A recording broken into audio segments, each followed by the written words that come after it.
ज्ञानतिमिरान्धस्य ज्ञानञ्जनशलाकया चक्षुरुन्मिलितं येन तस्मै श्रीगुरुवे नमः। नमो विष्णुपादाय कृष्णप्रेष्ठाय भूतले श्रीमते भक्तिवेदान्त स्वामिन्निति नामिने। नमस्ते सारस्वते देवी गौरवाणी प्रचारिणे निर्विशेष शून्यवादी पाश्चात्यदेशतारिणे नित्यानन्द नमस्तुभ्यं प्रेमानन्दप्रदायिने कलौ कल्मषनाशाय जानवापते नमः। नमो महावदन्याय कृष्णप्रेमप्रदायते कृष्णाय कृष्णचैतन्य नामिने गौरतुसे नमः। जय श्री कृष्ण चैतन्य प्रभु नित्यानंद श्री अद्वैत गदाधर श्रीवासादि गौर भक्तवृंद। हरे कृष्णा कृष्णा कृष्णा हरे हरे हरे राम राम राम हरे हरे।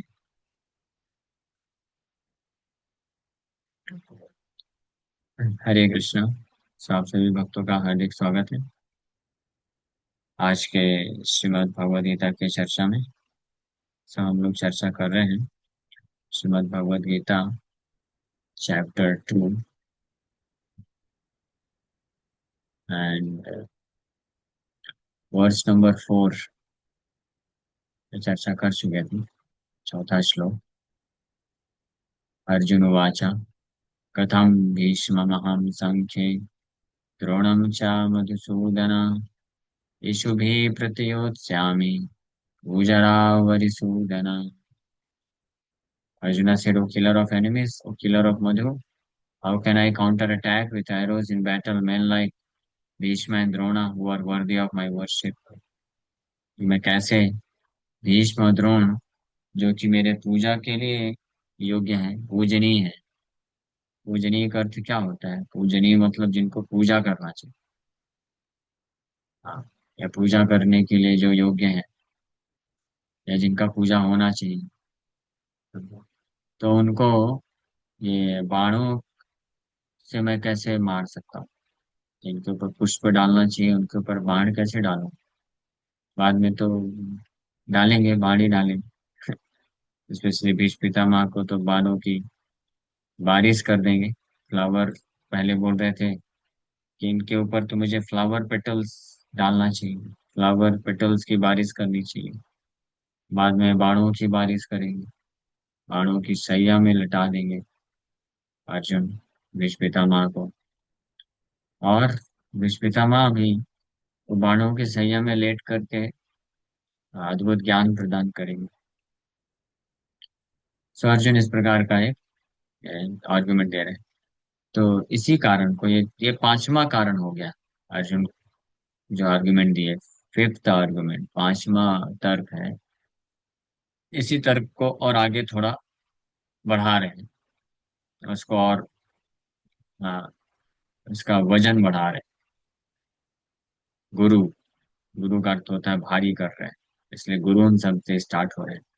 गुरु न हत्वा हि महानुभावान् श्रेय भोक्तुम् भैक्षमपीह लोके हत्वार्थ कामांस्तु गुरूनिहैव भुञ्जीय भोगान् रुधिर प्रतिघ्नान्। So it would be better to live in this world by begging than to live at the cost of the lives of great souls who are my teachers.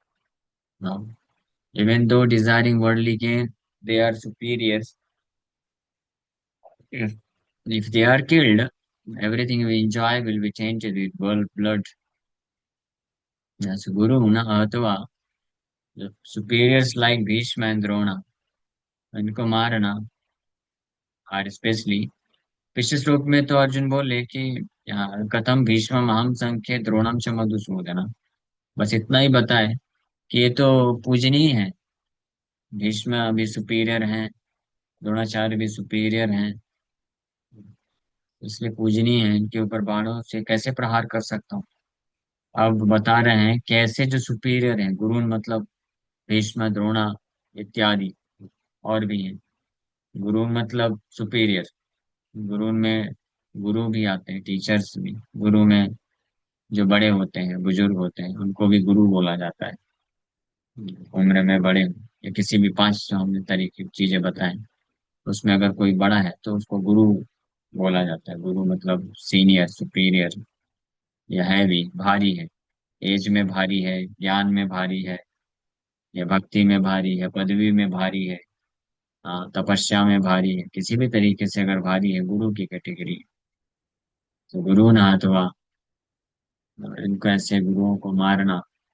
और स्पेशली केवल इतना ही नहीं, अर्जुन बोल रहे हैं कि ना केवल ये गुरु है, गुरु मतलब सुपीरियर हैं अलग अलग तरीके से मेरे, बल्कि ये महानुभावान है। महानुभावान mean great personality, great souls.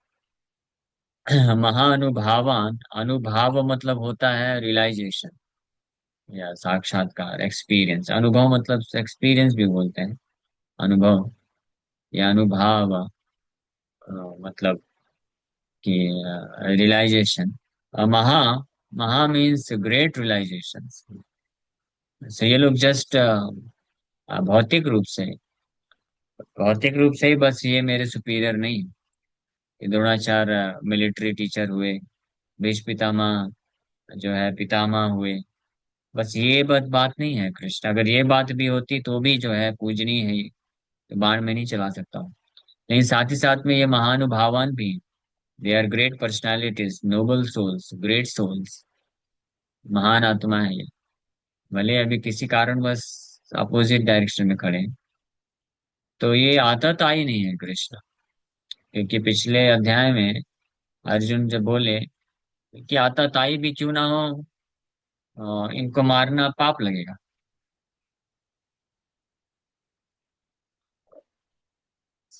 तो कृष्ण बोल सकते हैं कि अर्जुन, तो वो तो है तो आतताई, आतताई है, उन्होंने अत्याचार किया है। तो धर्म की रक्षा करने के लिए तुम्हारा ये कर्तव्य है ऐसे आतताइयों को मारना। तुमको अगर लगता है पाप भी है तो भी मारना चाहिए तुमको, क्योंकि ये तुम्हारा कर्तव्य भी है। सगे संबंधी मान के तुम छोड़ नहीं सकते हो। तो अर्जुन बोल रहे हैं कि ठीक है, उन आतताइयों का छोड़िए, दुर्योधन इत्यादि। लेकिन सामने केवल दुर्योधन जैसे आतताई बस नहीं खड़े हैं ना कृष्ण, हमारे सामने। और स्पेशली कृष्ण तो भीष्म द्रोण के सामने लेके रथ खड़ा कर दिए थे। ये गुरु हैं हमारे, ऐसे सुपीरियर हैं, जो आतताई नहीं, इन्होंने हमको कभी कष्ट नहीं दिया, अत्याचार नहीं किया। ठीक है, अत्याचार होता था तो ये ज्यादा हमारा नहीं कर पाए कुछ भी ज्यादा, किए वैसे। भीष्म जो है हमेशा प्रोटेक्शन देने का प्रयास किए, सब कुछ किए। लेकिन कई बार नहीं भी हो पाया, जब उनको वनवास भेजा गया, द्रौपदी का चिरहरण हो रहा था, तो भीष्म द्रोण थे वहां पे और रक्षा करना भी चाहते थे, लेकिन फिर भी बाध्य होने के कारण नहीं भी कर पाए। और जहाँ पे उनकी क्षमता थी, पहुंच थी, तो वहां पे किया भी उन्होंने, बचाने का प्रयास हर तरीके से। लेकिन इन्होंने पर्सनली तो अत्याचार नहीं किया है। और ये सब के सब महानुभावन है, ग्रेट सोल है। तो इसलिए इनको कैसे मार सकते हैं, इसलिए ही शब्द यूज कर रहे हैं। ही शब्द का अर्थ सर्टेनली, निश्चित रूप में। हे कृष्ण, अगर ऐसे गुरु जो कि महानुभावी हैं, उनको अगर मारा जाएगा, तो उससे उससे तो ज्यादा अच्छा है श्रेयो भोक्तुम भैक्षम अपी यह लोके। इससे श्रेष्ठ तो है कि भिक्षा मांग करके इस संसार में भीखवारी बन जाओ, भीख मांग करके जिएंगे। नहीं चाहिए ऐसा राज्य जहाँ पे भीष्म द्रोण इत्यादि ऐसे महानुभावों को मारा जाए। ये आर्गुमेंट अर्जुन दे रहे हैं, this this will be the final argument. इससे ऊपर अब कुछ हो नहीं सकता है अर्जुन के पास। इसलिए फाइनल श्लोक है एक तरह से बोल दिया। नेक्स्ट श्लोक में वो छठा कारण बोल सकते हैं, आर्गुमेंट नहीं है, कारण बोल सकते हैं, छठवां छठवां कारण। ये डाउटफुल हो जाते हैं अर्जुन, तो हम लोग कल चर्चा करेंगे। लेकिन यहाँ पे फाइनल आर्गुमेंट है ये, इसके ऊपर और कुछ नहीं। सो अभी है लोग है, हत्वा अर्थ काम हम सुगुरु नहीं है। If they are killed everything we enjoy will be tainted with blood. हत्वा, गुरु न हत्वा ही महानुभावान श्रेयो भोक्तुम भैक्षम अपी हलो। हत्वा अर्थ कामान तो गुरुन इहैव। इह, इन दिस वर्ल्ड, इस भौतिक संसार में जब रहते हुए, अगर कोई ऐसे गुरुओं को मारता है,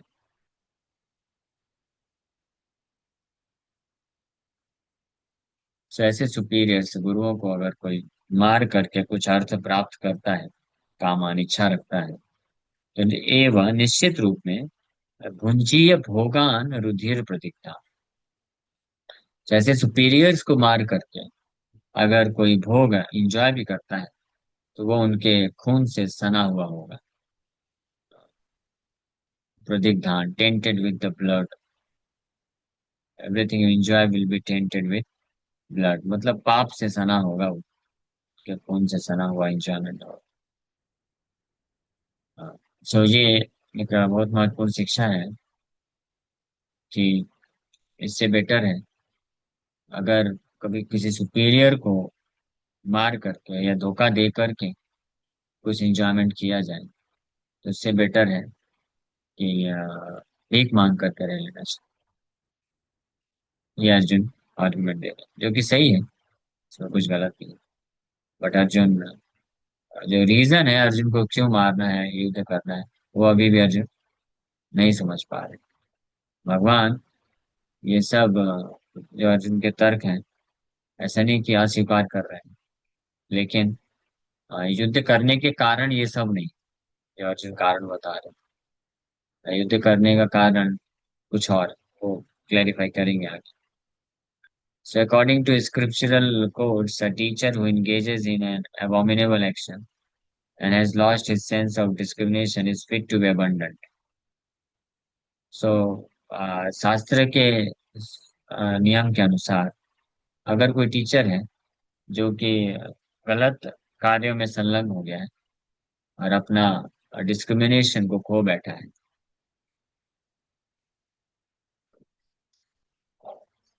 तो ऐसे टीचर्स को भी त्याग देना चाहिए। जस्ट लाइक बली महाराज, शुक्राचार्य तो बड़े विद्वान हैं, बहुत पावरफुल हैं गुरु असुरों के।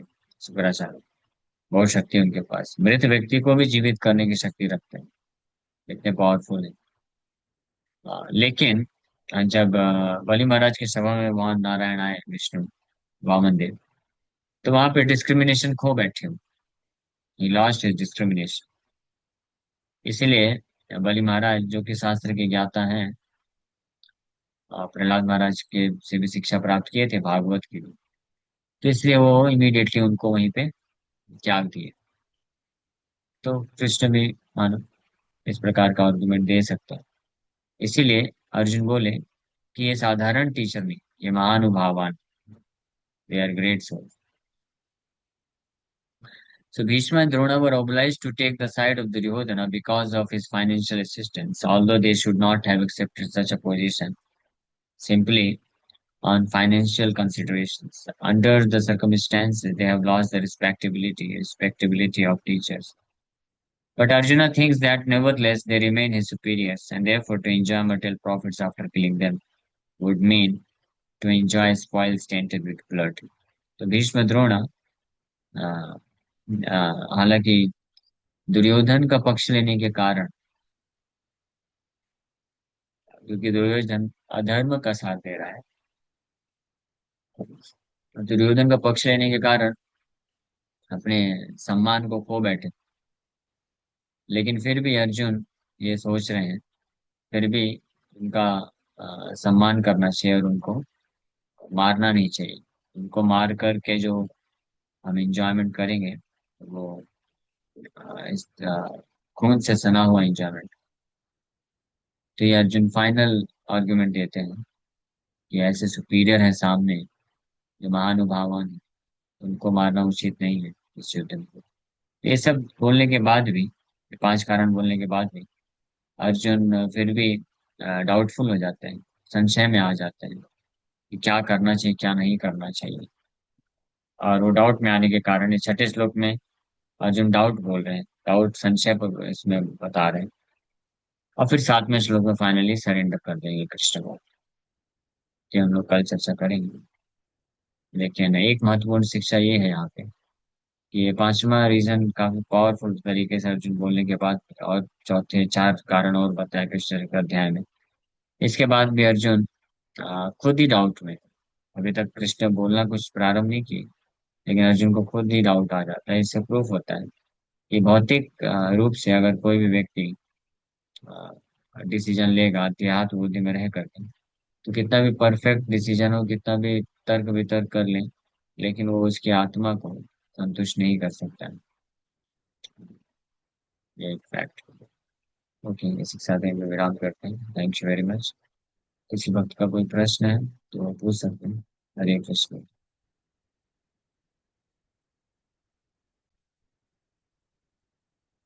हरे कृष्णा प्रभु जी। वैसे तो इस श्लोक में जैसे आप समझा रहे थे कि इसमें लिखा भी है कि जैसे बलि महाराज का एग्जाम्पल दिया था कि अगर ऐसा कार्य करते हैं तो हमें उन्हें त्याग देना चाहिए। और आप एक ये समझा रहे थे कि यहाँ पे अर्जुन ने जैसे लास्ट चैप्टर में बताया था आताताई के लिए कि अगर आताताई भी हो तो प्रभु जी जैसे ये गुरु द्रोणाचार्य हैं और भीष्म पितामह हैं, इन्होंने डायरेक्टली तो पांडवों के साथ कुछ नहीं किया था, इवन उनको प्रोटेक्ट भी किया था, बट इन्होंने साथ तो आताताइयों का ही दिया था, तो ये यस, उन्हीं के तुल्य एग्जैक्टली। हो जाएंगे। तो वही तो बात है ना। तो कृष्ण यही आर्गुमेंट दे रहे हैं, मतलब बोल नहीं रहे हैं, बट आर्गुमेंट यही है। कुतस्त्वा कस्मलमिदं, में गंदगी कहाँ से है? लेकिन अर्जुन जो है वो ये चीज नहीं देख पा रहे। अर्जुन सोच रहे हैं, पहले आता बोले कि आतताई क्यों ना हो ये लोग, दुर्योधन इत्यादि, फिर भी इनको मारना सही नहीं है क्योंकि हमारे सगे संबंधी हैं, इससे अच्छा हम इनको राज्य दे देते हैं। तो भगवान बोले कि अर्जुन, लेकिन वो लोग आतताई हैं, आतताइयों को मारा जा सकता है। हाँ। तो इसलिए अर्जुन ये आर्गुमेंट दे रहे हैं कि ठीक है, लेकिन भीष्म द्रोण जो है ये तो महानुभावान है, इनको कैसे मारा जा सकता है? तो ये भी इल्यूजन ही है। सही बात है कि उन्होंने साथ दिया, तो हालांकि उनका इंटेंशन ऐसा नहीं था, उनका इंटेंशन हमेशा सही था। तो अर्जुन मेन चीज इसी पे ध्यान दे रहे हैं कि उनका इंटेंशन कभी नहीं था ऐसा। वो महानुभावन है, ग्रेट सोल है, उन्होंने हमेशा हमारे लिए सही भावना रखी है। अब किसी कारणवश वो जो है सामने खड़े हैं, विरोध कर रहे हैं, तो हमको ये सब नहीं सोचना चाहिए कि हमारे विपक्ष में है। हमको हमको उनके ऊपर, वो फिर भी हमारे लिए वो पूजनीय है, हम शस्त्र नहीं चलाना चाहिए।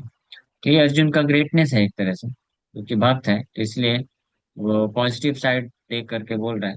बट भगवान कृष्ण इसको रिकमेंड नहीं करते हैं। भगवान बोलते हैं दिस इज नॉनसेंस, ये देहात बुद्धि के कारण है।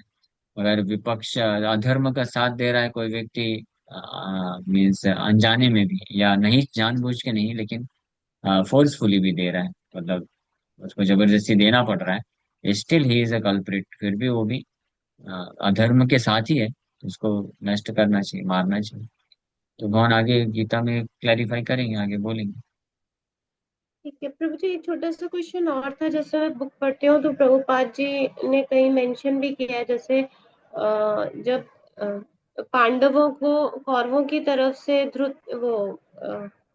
धृतक्रीड़ा क्या बोलते हैं उसको, उसके लिए ऑफर आया था कि आपको वो खेलना है उनके साथ, तो प्रभुपाद जी ने बोला था कि जब क्षत्रिय को ऐसा ऑफर दिया जाता है तो वो मना नहीं कर सकता, जबकि फोर रेगुलेटिव प्रिंसिपल में ये मतलब अ, मना है हमें करना, तो ऐसा क्यों देखने मिलता है? तो ये जो जुआ खेलने वाला बात है, हाँ तो हाँ। क्षत्रियों को शास्त्र के अनुसार ये अलाउड है। वो लोग जुआ खेलना या शिकार करने के लिए जाते थे। तो ओके। प्रिंसिपल है। और दूसरा, सुपीरियर का इंस्ट्रक्शन, क्षत्रिय चैलेंज मना नहीं कर सकता। युधिष्ठिर महाराज का और भी कारण था। एक तो चैलेंज को मना नहीं कर सकते क्षत्रिय, और दूसरा युधिष्ठिर महाराज ने भी वचन दिया था कि मेरे सुपीरियर मुझे कुछ भी आदेश देंगे तो मैं उसको करूंगा, पालन करूंगा। तो इसलिए वो बाध्य थे, मतलब ये वचन के कारण और क्षत्रिय स्पिरिट के कारण। ओके, ठीक है प्रभु जी। और क्या क्वेश्चन है? ये क्वेश्चन है, this is not related to the class but I have curiosity to ask this. My question is, पहले इधर क्लास का ले लेते हैं। Yes Anupam bro.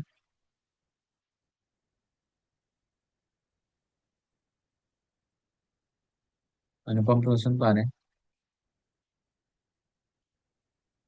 ओके, तब तक चैट हरे बॉक्स को कृष्ण पूछ। प्रभु जी। मेरा एक क्वेश्चन इस क्लास से रिलेटेड नहीं है, लेकिन अच्छा। ये चैप्टर 9th में, ये वर्स नंबर 23 में हाँ। ये कहा गया है कि जो देवताओं के भक्त हैं ये पूजा हाँ। करते हैं। और वहीं पे चैप्टर 25 में कहा गया है कि जो देवताओं की पूजा करते हैं वे देवताओं के बीच जन्म लेंगे। तो ये हाँ, कुछ कंफ्यूजिंग सा लग रहा है, इसमें कुछ कॉन्ट्रडिक्शन सा दिख रहा है। कॉन्ट्रडिक्शन नहीं है। भगवान हम्म, बोल रहे हैं 23 में, ये अपि अन्य देवता भक्ता यजन्ते श्रद्धयान्विता ते अपि माम एव कौन्तेय यजन्ति अविधि पूर्वकम। इसमें जी भगवान बोल रहे हैं कि जो अन्य देवताओं का पूजा करते हैं वो श्रद्धा मैं ही देता हूँ, मेरे से ही वो श्रद्धा आती है। जी और वो मेरा ही पूजा करते हैं, लेकिन भगवान स्पष्ट बोल रहे हैं अविधि पूर्वकम है वो। अविधि पूर्वकम का मतलब होता है गलत तरीके है, वो गलत तरीका है। जी गलत तरीका मतलब उसके द्वारा वो मुझे प्राप्त नहीं करेंगे वो देवताओं को, इसलिए इसी को अविधि पूर्वकम को ही फिर भगवान ने और स्पष्टीकरण कर दिया ये 25 नंबर श्लोक में बोल करके जी कि देवताओं को पूजा करेंगे तो देवताओं को प्राप्त करेंगे। कोई ऐसा नहीं बोल सकता है कि सबको देवता भी तो भगवान से ही आए हैं। तो इसलिए भगवान बोल रहे हैं कि अगर देवताओं का पूजा करेंगे, हालांकि देवता भगवान मेरे से ही आए हैं इसलिए उनका पूजा करना वास्तव में मेरा पूजा है, लेकिन वो गलत जी तरीका है। आप मेरा डायरेक्ट करोगे तो मुझे प्राप्त करोगे, उनका करोगे तो उनके पास जाओगे। तो इसमें कुछ कंफ्यूजन नहीं है, बल्कि ये स्पष्टीकरण है, और अच्छे से भगवान श्लोक में एक एक श्लोक के आगे बढ़ के जी स्पष्ट करते जा रहे हैं। ओके। ठीक है प्रभु जी। हरे कृष्ण। एक क्वेश्चन है चैट बॉक्स में। कुछ लोग बोलते हैं भगवान हमारे अंदर हृदय में है, तो अगर ये सही है तो लोग गलत कर्म क्यों करते हैं अगर भगवान हैं? सो if God is inside us, we can't do anything bad. So I am confused about this. You can say that love towards God is hidden inside us. Can you please tell? So भगवान सबके हृदय में है, और वास्तव में कोई चाहे अच्छा कार्य करता है बुरा करता है, भगवान ही सैंक्शन करते हैं उसको। भगवान सैंक्शनिंग अथॉरिटी, अनुमति देते हैं, अनुमति के साथ साथ शक्ति ज्ञान सब कुछ देते हैं। लेकिन भगवान हमेशा फ्री विल देते हैं, स्वेच्छा दे रखे हैं कि अगर कोई भगवान को समर्पित करना चाहता है तो भगवान तैयार है, और कोई माया को समर्पित करना चाहता है तो उसके लिए भगवान अपॉर्चुनिटी देते हैं। लेकिन दोनों का रिजल्ट फिर सामने रहता है, शास्त्र में बताते हैं भगवान कि आप अगर गलत करोगे, माया को जाकर समर्पण करोगे, तो फिर इसका परिणाम ये होगा, आपको दुख मिलेगा। आप अच्छा कार्य करोगे यानी मुझे समर्पण करोगे, तो आपको सुख मिलेगा। अब आप डिसाइड कर लो आपको क्या चाहिए। तो भगवान फ्री विल देते हैं, क्योंकि अगर भगवान जबरदस्ती चाहे तो भगवान जबरदस्ती भी कर सकते हैं। भगवान जबरदस्ती करेंगे तो फिर हम जीवात्मा कैसे रह जाएंगे, फिर पत्थर हो जाएगा। तो फिर फ्री विल का मतलब नहीं ना, तो वहां ने फ्री विल दे रखा है। तो हालांकि कोई व्यक्ति बैड कर्म करता है तो इसका मतलब ये नहीं है कि भगवान उसको बस सपोर्ट करते जाते हैं।